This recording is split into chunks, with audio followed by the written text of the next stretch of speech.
Okay. All right.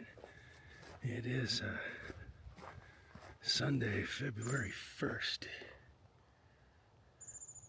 About 11:30. Just heading into the backyard for the day.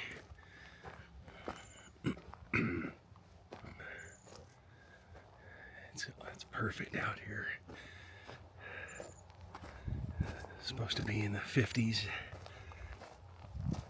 Light, cool breeze out of the northwest or so. Super nice.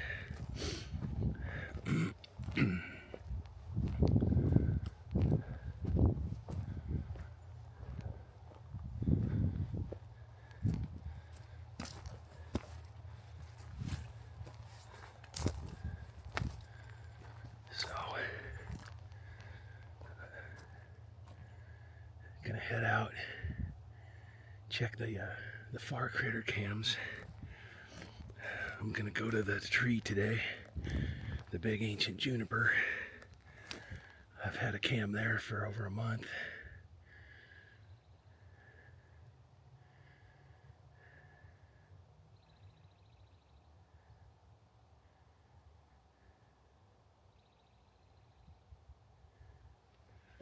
So,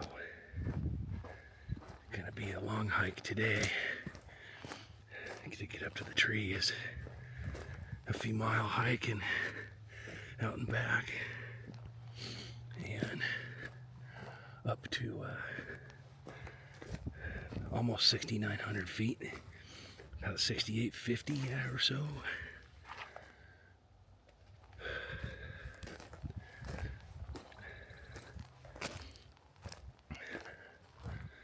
We'll see if we can find some live action critters today.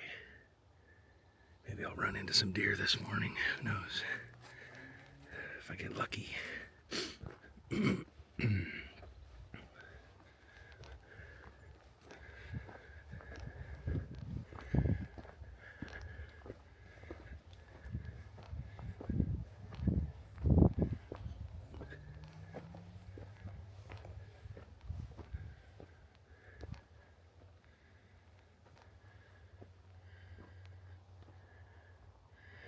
So I have 3 cameras up in here, relatively close, that I'm not gonna check. I was just out here hiking around this close area on Friday, a couple days ago. So there's not gonna be much to check up there right now.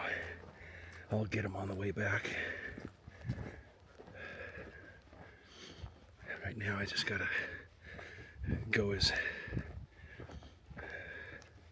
direct as I can to get up to the tree, and then so I'm going to be bypassing my other cameras as well. I'm gonna take it back. The way I'm going today, I'm gonna go in low, cut up over the saddle into the bowl area, and I have 1 cam there, so I'm going to check it on the way, and then I'm going to bypass my other 3 cameras that are beyond that by the horse trail, and head right to the tree. And then on my way back, I'll cut through the horse trail area and check those 3 cams, and then I'll jam back over to here and check those 3 up there. Oh, and I have 1 camera in my backpack that I'm going to deploy somewhere. Don't quite know yet. Maybe I'll find some good tracks somewhere on a game trail, and maybe someplace new. Who knows? The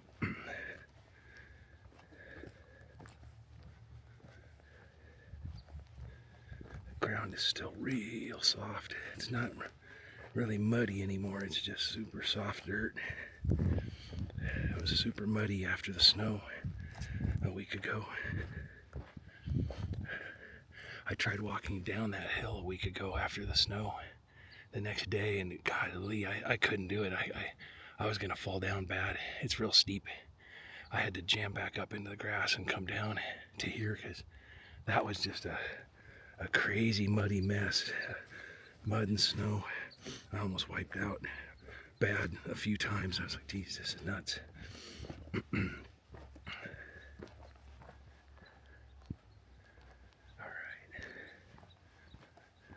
Sneak down the road here. Hopefully there hasn't been any motors in here. Any four-wheelers. Maybe I'll sneak up on some deer.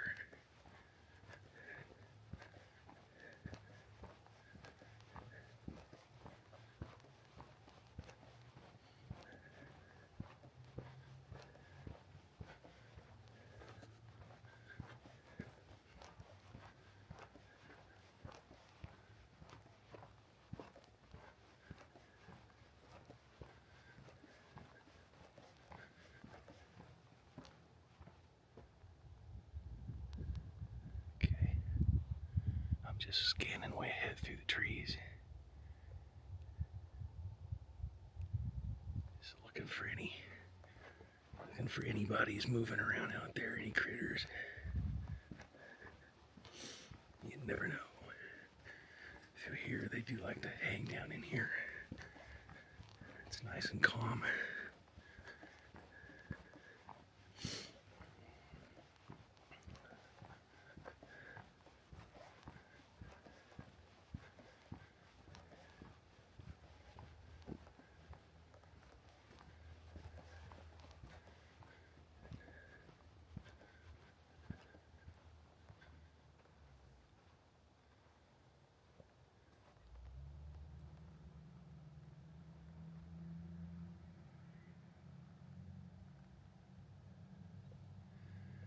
The highway is about 1.5 miles over there. I just heard a loud vehicle. You can really hear the sirens when the fire trucks and cops and emergency vehicles are going crazy. It really carries in here till you get about another mile out.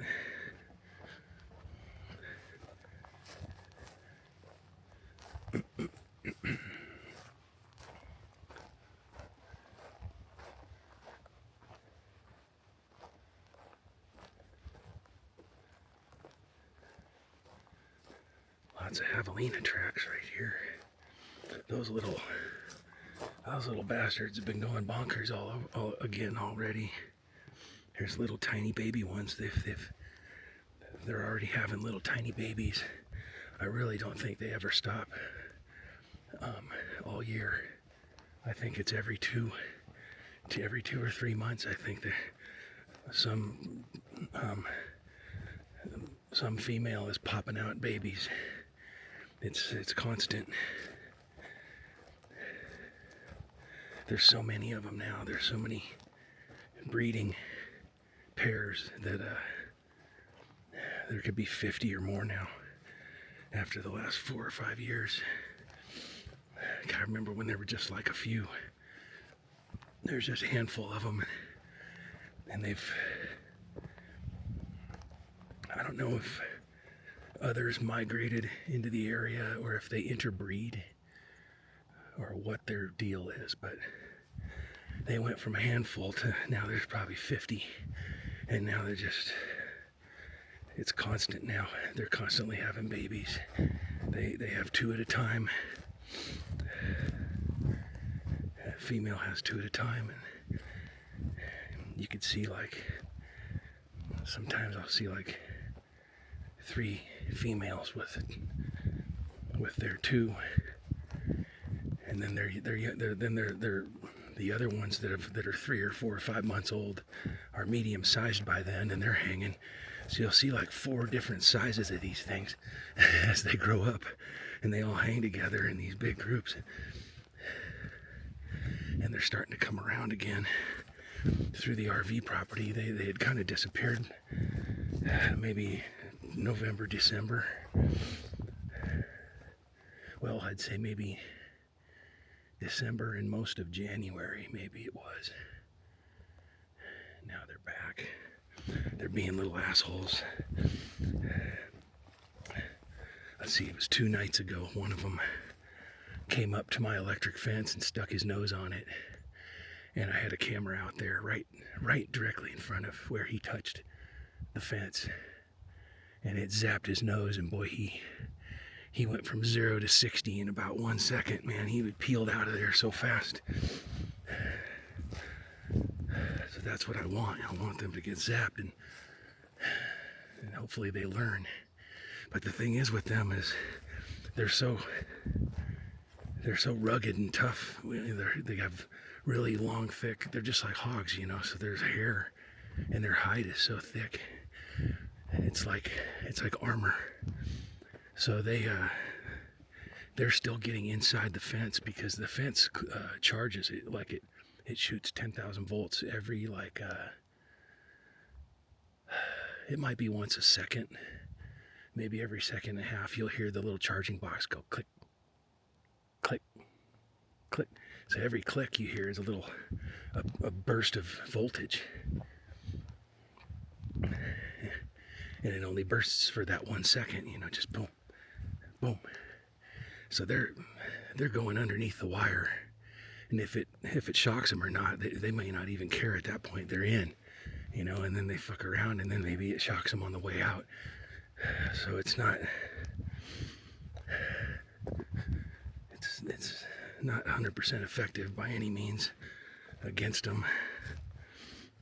It's been 100% against the bears, though. They're too big to get through those wires before it shocks the shit out of them, and then they run. I don't see any deer. All right, well, that's enough videoing for now. Later.